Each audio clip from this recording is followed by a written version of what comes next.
आप सभी का एक बार फिर से यू सक्सेस के यूट्यूब चैनल पर हार्दिक स्वागत है।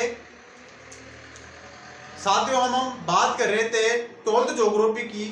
12th ज्योग्राफी में हम अध्याय 1 से टॉपिक बाय टॉपिक हम पढ़ रहे थे उसको डेली। तो आज हमारे जो मैंने अध्याय 1 के 2 वीडियो में उसको पूरा कर दिया है, वो हमने पढ़ लिया था। अगर आपने वो वीडियो नहीं देखे हैं तो आप उनको एक बार प्ले लिस्ट में जाकर आप जरूर देखें, क्योंकि जो पहला अध्याय है उसी से रिलेटेड कहीं ना कहीं दूसरा अध्याय में भी हम हमारे इस प्रकार से आपको वहां पर भी टॉपिक आपको देखने को मिलेंगे। तो आपका जैसे अगर आपने फर्स्ट दो वीडियो जो फर्स्ट वीडियो डाले हैं वो नहीं देखे तो उसको एक बार देखें। पार्ट अध्याय 2 जो कि आज हम शुरू करने वाले हैं वो आपको और भी अच्छे से समझ में आएगा। ठीक है, तो बात करते हैं हम। मैंने नीचे डिस्क्रिप्शन में उसका लिंक भी दे दिया है, अगर आपने नहीं देखे तो उसको जरूर देखें। तो बच्चों, आज हम बात करेंगे अध्याय 2 की।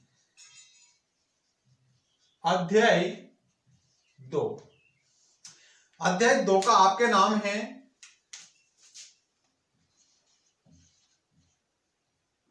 विश्व की प्रमुख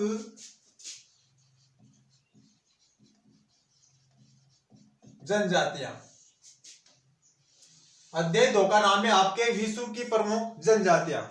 वैसे विश्व में बहुत सारी जनजातियां पाई। जनजाति का तात्पर्य होता है दोस्तों जो कि इस प्रकार से आदिम जनजातियां, जो कि सभी प्रकार से वो इस प्रकार से संस्कृति में बंधी हुई है, किसी न किसी प्रकार से वो इस आधुनिक युग से वो पिछड़ी हुई है।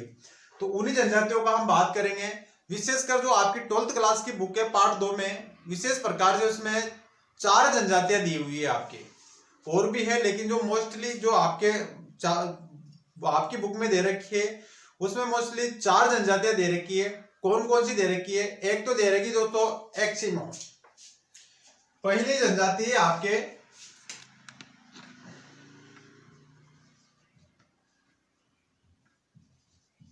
एस्किमो,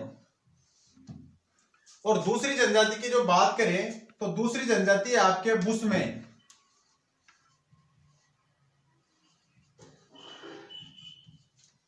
बुशमैन है, और तीसरी है आपके भील, और चौथी जनजाति आपके दे रखी है वो दे रखी है दोस्तों गैंड, गोंड जनजाति। तो ये आपके विशेषकर इसमें 4 ही जनजातियां दे रखी है। तो आज हम जो आपकी बुक में पहली जनजाति है एस्किमो जनजाति, उसी को हम देखेंगे और उसके बारे में हर टॉपिक आपका आज कंप्लीट करवाऊंगा आपको मैं। तो दोस्तों शुरू करते हैं हम पहले एस्किमो जनजाति।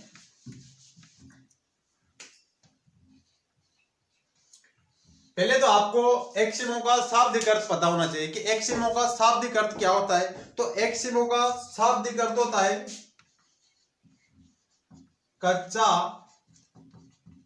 मांस खाने वाला। आपसे ऐसे भी पूछा जा सकता है कि एस्किमो का जो कि एक जनजाति है उसका शाब्दिक अर्थ क्या होता है? तो वो होता है कच्चा मांस खाने वाले। अर्थात जो एस्किमो जनजाति होती है वो अपना जो भोजन बनाती है वो इस प्रकार से आखेट के माध्यम से शिकार करके, सील मछलियों का इनका शिकार, वो इसका विशेष भोजन है, उनका शिकार करके और उनका कच्चे मांस से अपना वो इस प्रकार से भोजन प्राप्त करते हैं। तो आपको एस्किमो का शाब्दिक अर्थ पता होना चाहिए। एस्किमो का शाब्दिक अर्थ होता है कच्चा मांस खाने वाला। इसके बाद में आपको एस्किमो का निवास क्षेत्र,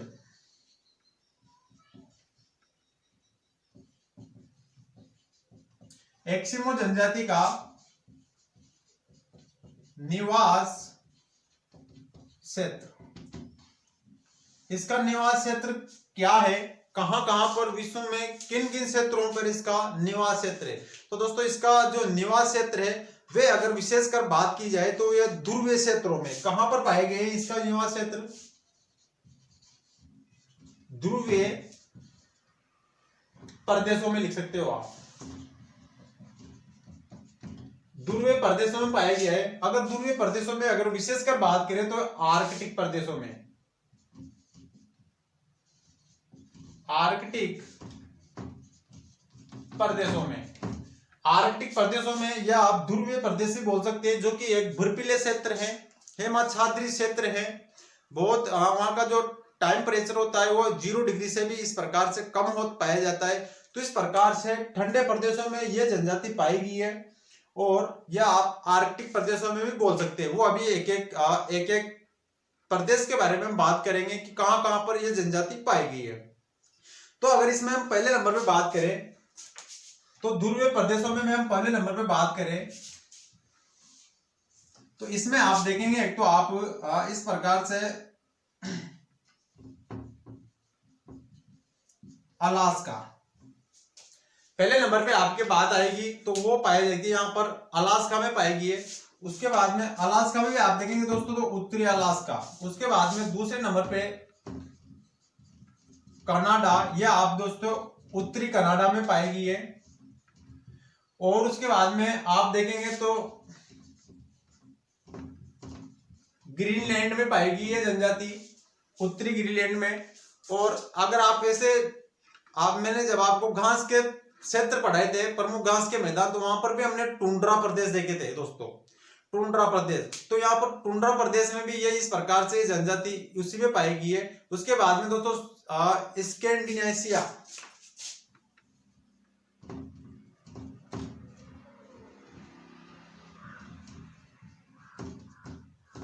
स्कैंडिनेशिया में भी ये जनजाति पाएगी है। उसके बाद में आप देखेंगे तो उत्तरी साइबेरिया में, कहां पर,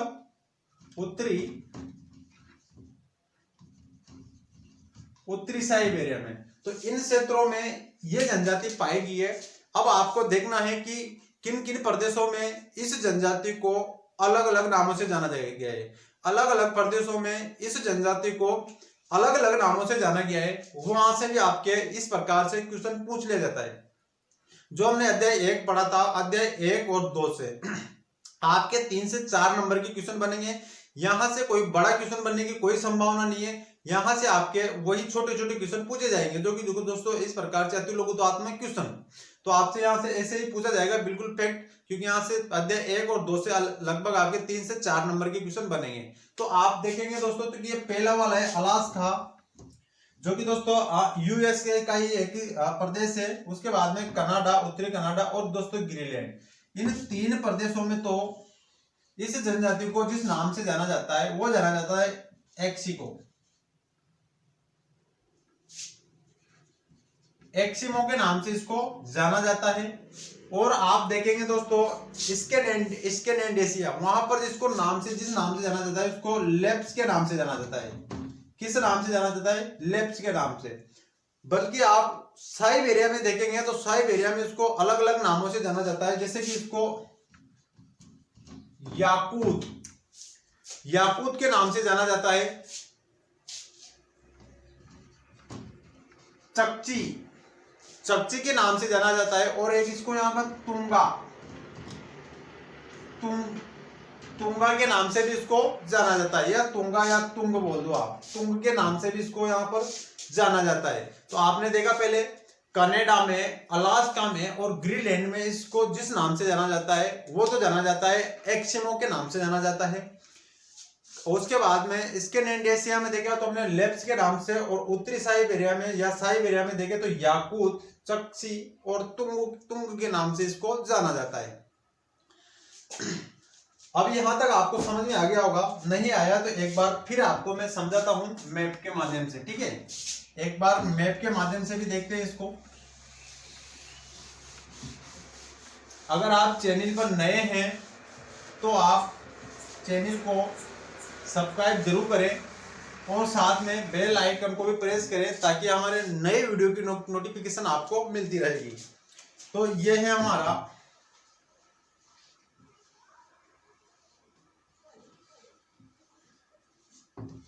ये उत्तरी अमेरिका है, हमारा उत्तरी अमेरिका महाद्वीप। उसके बाद में ये है आपके ग्रीनलैंड, और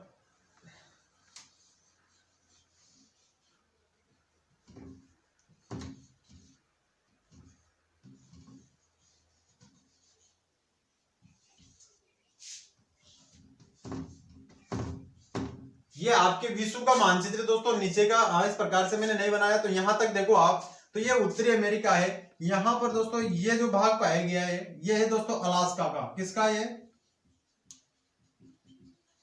ये अलास्का का है, जो कि दोस्तों ये जनजाति पाएगी यहाँ पर उत्तरी अलास्का में ये जनजाति पाएगी है। कौन सी? एस्किमो। ये आपके ग्रीनलैंड है।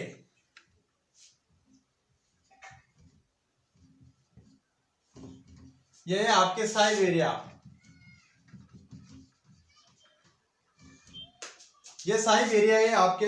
और इसके बाद में जो यहाँ पर जो आप क्षेत्र देख रहे हैं ये है आपके स्कैंडेनेशिया।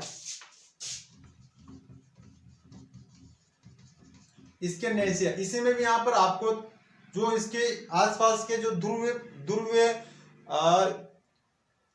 जो आप देखेंगे यहाँ पर तो जो ध्रुवीय क्षेत्र है इसके कुछ देश है, यहाँ पर द्वीप है, द्वीप उसमें भी ये पाए गए हैं। तो इसमें से अगर आप देखेंगे उसमें प्रमुख द्वीपों में तो दोस्तों यहाँ पर मिलेगा आपको नॉर्वे।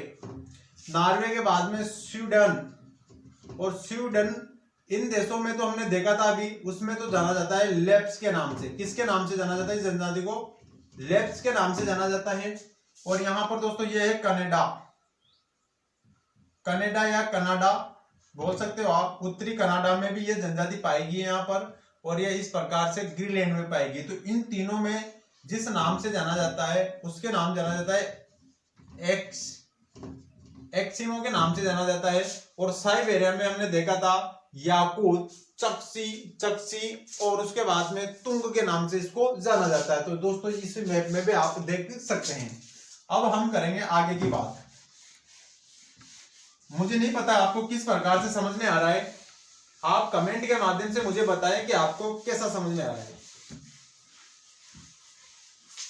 अब इसके बाद में हम आगे की बात करेंगे।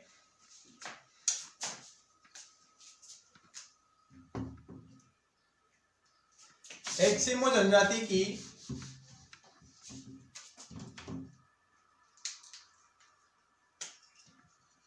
के आर्थिक क्रियाकलाप।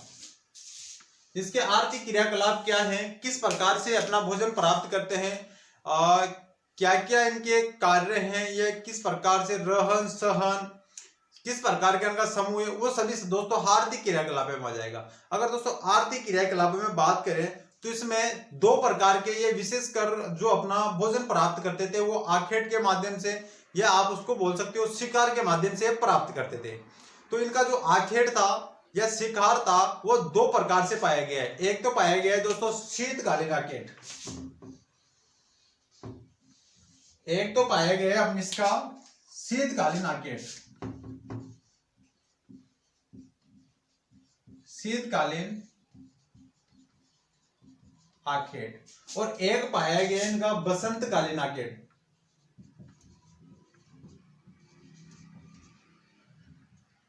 बसंतकालीन आखेट, ये दो प्रकार के आखेट पाए गए हैं। अगर बात करें हम शीतकालीन आखेट की, तो शीतकालीन जो आखेट है ये विशेषकर आप देखेंगे तो इसमें दो प्रकार के आखेट पाए गए आपको शीतकालीन आखेट में। एक तो है आपके माओपाक, एक तो आपके माओपाक आखेट, और एक है आपके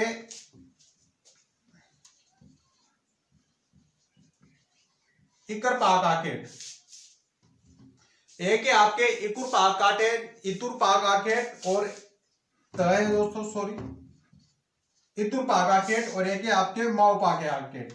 माओपाक का अर्थ क्या होता है? माओपाक का अर्थ होता है कि इसमें इसका शाब्दिक अर्थ होता है माओपाक का प्रतीक्षा करना। क्या अर्थ होता है इसका? प्रतीक्षा करना। पूछ लिया जाता है विशेषकर कि माओपाक का अर्थ क्या होता है, इसमें इसका अर्थ होता है प्रतीक्षा करना। प्रतीक्षा करने का अर्थ दोस्तों इसमें जो आखेट किया जाता है किस प्रकार के किया जाता है कि इसमें एक छिद्र होता है। बर्फीले क्षेत्र हैं, बर्फीले क्षेत्रों में कुछ इस प्रकार से बीच में कुछ छिद्र पाए जाते हैं। उस छिद्रों में क्या होता है कि इसमें जो सीप मछली किसका आखेट, विशेषकर इनका जो कच्चा मांस खाते थे था, जो सीप मछली का ये आखेट करते थे। तो सीप मछली जैसे ही बर्फ के अंदर होकर बर्फ के नीचे से गुजरती थी तो इस क्षेत्र बने हुए होते थे। तो इसमें इस प्रकार से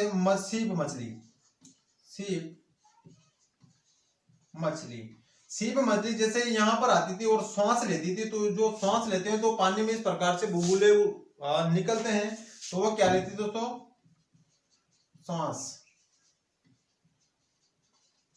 वो श्वास लेती थी, तो इस प्रकार से इसमें पानी में बुलबुले आते थे।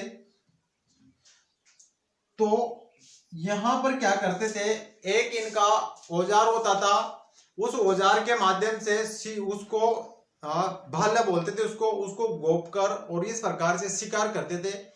यह हमारे शीतकालीन आखेट, जिसमें माओपाव के माध्यम से, माओपाव का शाब्दिक अर्थ होता है प्रतीक्षा करना, जहां पर जो बर्फ में कुछ छिद्र पाए जाते थे, छिद्रों में जैसे ही वहां से सीप मछली गुजरती थी तो वो श्वास लेती थी, तो पानी में कुछ बुलबुले ऊपर आते थे और उसी समय वो उस क्षेत्र में भाला गोप के वहां पर इस प्रकार से उनका शिकार करते थे।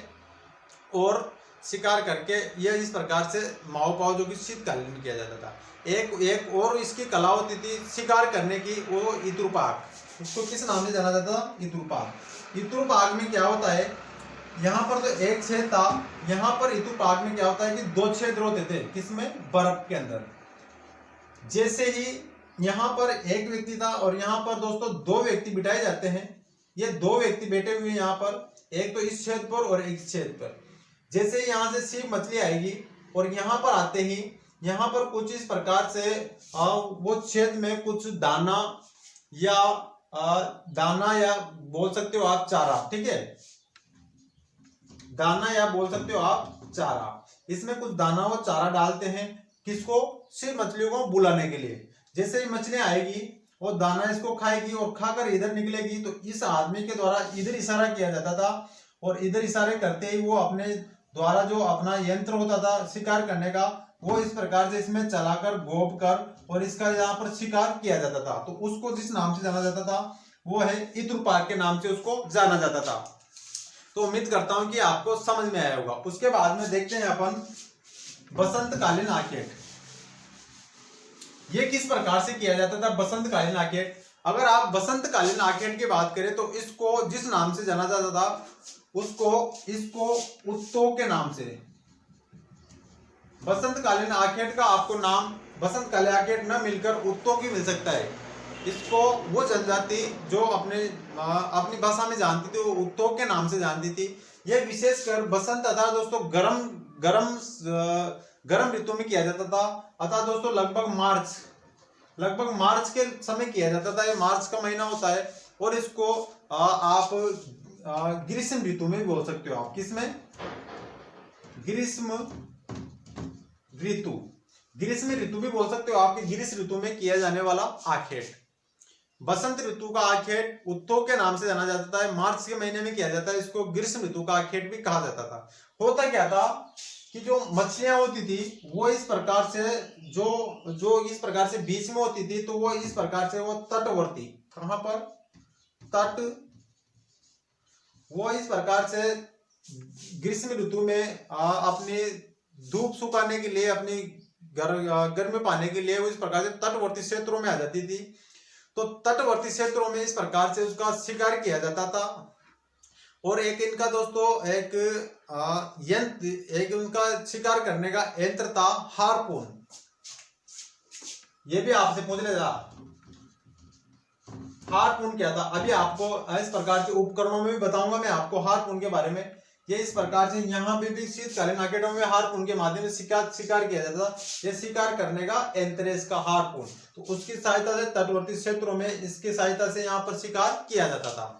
तो ये था दोस्तों। और आप एक चीज और देख सकते हैं कि इसके जो एक इनका यंत्र होते थे उसमें एक सलेज गाड़ी, एक और होती थी इनकी सलेज गाड़ी, सलेज गाड़ी होती थी। इसको इस प्रकार से कुत्ते के माध्यम से इसको चलाया जाता था, जो कि दोस्तों बर्फीले क्षेत्रों में एक स्थान से दूसरे स्थान पर इस प्रकार से शिकार करने के लिए या आखेट करने के लिए जाते थे, तो इस प्रकार से यहाँ पर स्लेज गाड़ी का सहारा लेते थे, जो कि दोस्तों कुत्ते के माध्यम से चलाई जाती थी। और जो कुत्ता होता था उसको रेंडियर के नाम से जाना जाता था। किस नाम से? रेंडियर के नाम से उसको जाना जाता था। किसको? कुत्ते को। तो यहां तक कि दोस्तों इसके आर्थिक क्रियाकलापों की बात होगी। अब आगे की बात करेंगे अपन कि किस प्रकार के ये वस्त्र पहनते थे।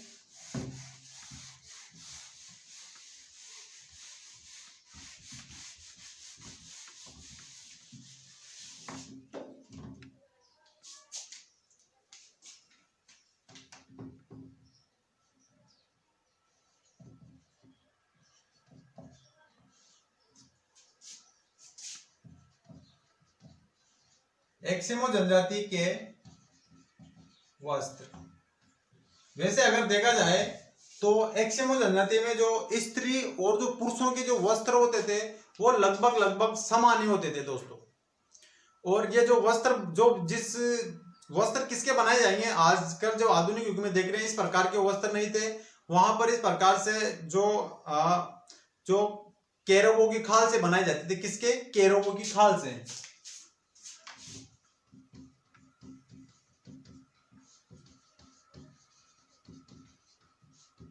केरोगो की खाल से जो वस्त्र बनाए जाते थे इनके, ये इस प्रकार से एक हिरण होता था, 12 सिंह हिरण होता था, इनके द्वारा बनाए जाते थे। और विशेषकर महिलाओं के द्वारा वस्त्र बनाए जाते थे, जो कि पुरुषों और महिलाओं के दोस्तों एक ही जैसे वस्त्र पाए जाते थे।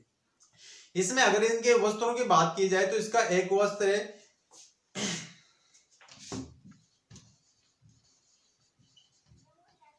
तिमियाक, जो कि इस प्रकार से आप देखेंगे स्वेटर, जो हमारी स्वेटर होती है उसी प्रकार का इस प्रकार से बना हुआ एक केरोगो की खाल से बना हुआ स्वेटर होता था। और एक होता था दोस्तों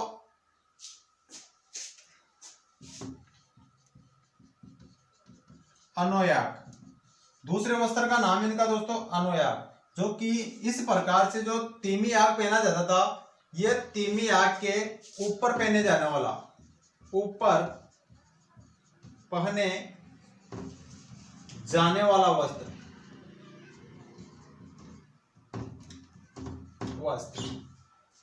तिमियाक जो कि दोस्तों सूत्र नुमा एक वस्त्र होता था, उसको पहनते थे, जो कि दोस्तों केरोगो की खाल से बने होते थे दोनों। एक होता था अनोयाक, जो कि दोस्तों तिमियाक के ऊपर पहने जाने वाला वस्त्र था, जो कि दोस्तों दोनों ही महिलाओं के द्वारा बनाए जाते थे।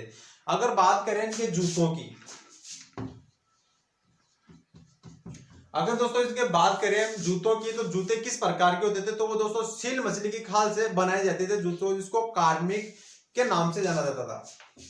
किसके नाम से? जूतों को कार्मिक, कार्मिक जूते बोलो या कार्मिक के नाम से जाना जाता था। जो सील मछली की खाल से बनाए जाते थे। किससे बनाए जाते थे? सील मछली की खाल से बनाए जाते थे। ठीक है, यहां तक की बात होगी। अब इसके बाद में हम इसके घर की बात करते हैं कि इसके घरों को किन किन नामों से जाना जाता था।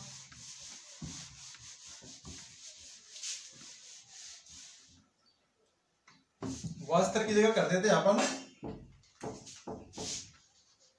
घर। एक तो होता था दोस्तों इंग्लू, एक तो होता है तो दोस्तों इंग्लू बोलते हैं बर्फ के घर। बर्फ के घरों को क्या बोलते थे? इंग्लू, जो कि दोस्तों सर्द कालीन में आता दोस्तों, ठंडे शीतकालीन जहां पर ठंड अधिक पड़ती थी उस कालीन शीतकालीन में इस प्रकार के बर्फ जो कि दोस्तों जम जाती थी, तो वहां पर बर्फ के घर बनाए जाते थे, जिसको हम इंग्लू के नाम से जानते थे। उसके बाद में एक होता था कर्मिक। दूसरे प्रकार के थे कर्मक। ये इस प्रकार के घर होते थे कर्मक, जो कि दोस्तों लकड़ी और हड्डियों से मिलकर बनाए जाते थे। किससे? लकड़ी व हड्डी। लकड़ी और हड्डी से बने हुए घरों को हम कर्मक के नाम से जाने जाते थे। और तीसरे नंबर पे जो इनको घरों का जो नाम है वो है दोस्तों तंबू। तंबू वैसे आपने नाम सुन भी लिया होगा, तंबू जो कि दोस्तों ग्रीष्म ऋतु में बनाए जाते थे। ग्रीष्म ऋतु में बनाए जाने वाले घरों को जो कि दोस्तों अस्थायी होते थे, जो कि इस प्रकार से वो घुमक्कड़ जनजाति थी ये। तो ये एक स्थान से दूसरे स्थान पर इस प्रकार से आती जाती रहती थी। जहां पर भोजन खत्म हो जाता था उससे दूसरे स्थान पे चली जाती थी, तो घुमक्कड़ जनजाति थी। तो ये इस प्रकार से जहां पर रहती थी वहीं पर अपना इस प्रकार से एक तंबू टाइप घर बना लेते थे टेम्परेरी, जिसको हम तंबू के नाम से जाने थे। दो के दोस्तों अस्थायी थे, ये अस्थायी रूप से नहीं पाए जाते थे।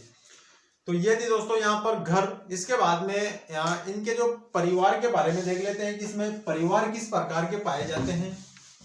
अगर हम परिवार की बात करें,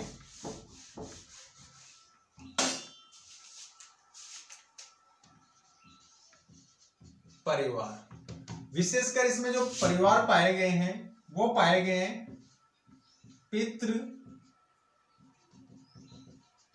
पितृसत्तात्मक पाए गए हैं। पितृसत्तात्मक का तात्पर्य यह होता है कि जिसमें जो परिवार का जो मुखिया होता है वो इस प्रकार से पिता होता है। कौन होता है? पिता होता है, और परिवार का मुखिया पिता होता है, उसी के आदेशों को माना जाता था। और इसी प्रकार से परिवारों में अगर देखा जाए तो बहुपत्नी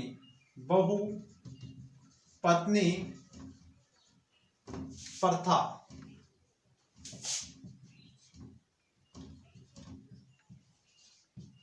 बहुपत्नी प्रथा भी प्रचलन में थी। इसके बाद में अगर देखे जाए दोस्तों तो इनकी जो भाषा शैली थी, भाषा एल्यूट।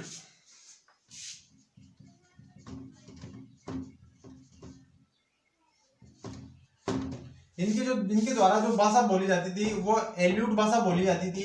तो पितृसत्तात्मक, जिसमें परिवार का मुखिया पिता होता था, बहुपत्नी प्रथा भी प्रचलन में थी, एक ही पति के बहुत सारी पत्नियां होती थी।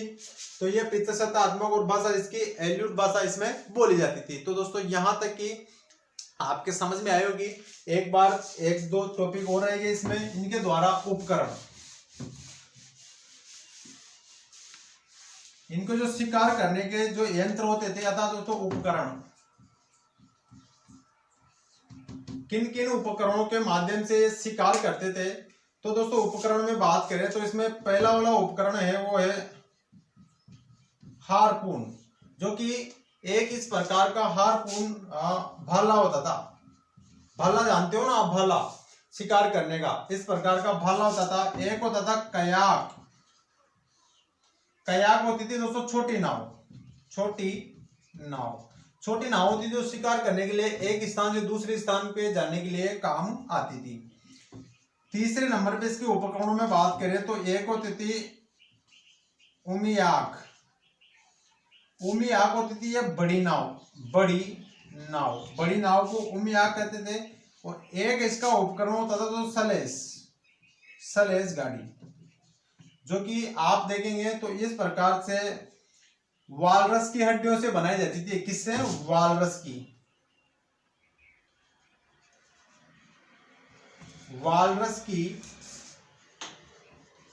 हड्डियों से ये बनाई जाती थी सलेस गाड़ी। तो यह था दोस्तों आज का हमारा एस्किमो जनजाति। इसके बाद में आज के वीडियो के लिए यही इतना ही काफी है। अगले वीडियो में हम बुशमैन जनजाति का अध्ययन करेंगे विस्तार पूर्वक। इतने में अगर दोस्तों समझ में नहीं आता है तो आप एक बार वीडियो को एक बार फिर से देखें, और साथ के साथ आपको इसके बिल्कुल शॉर्ट लिस्ट नोट्स बनाए, जो कि आपके एग्जाम के टाइम आपको इस प्रकार से बिल्कुल एक बार देखते ही आपको पूरा समझ में आ जाए। वैसे तो आप एग्जाम के टाइम जब दोबारा रीडिंग मारोगे तो आप पूरे किताब को तो पढ़ नहीं सकते, तो आपके वहां पर ये नोट्स आपके उसमें काम आएंगे। अगर आप हमारे टेलीग्राम ग्रुप से जुड़ते हैं, अपन नीचे डिस्क्रिप्शन में मैंने लिंक दे दिया है, तो वहां पर आपको इस प्रकार से बने बुनाए नोट्स भी आपको कंप्लीट रूप से मिल जाएंगे। ठीक है, अगर आपको वीडियो अच्छा लगा हो तो चैनल को लाइक शेयर सब्सक्राइब जरूर करें, और जो आपके मित्र हैं उनको वीडियो को शेयर करना ना भूलें। मिलते हैं नेक्स्ट वीडियो में, कल मिलते हैं नेक्स्ट वीडियो में। आपके इस प्रकार से इसी टाइम पे आपके डेली क्लास रहेगी। धन्यवाद। जय हिंद, जय भारत।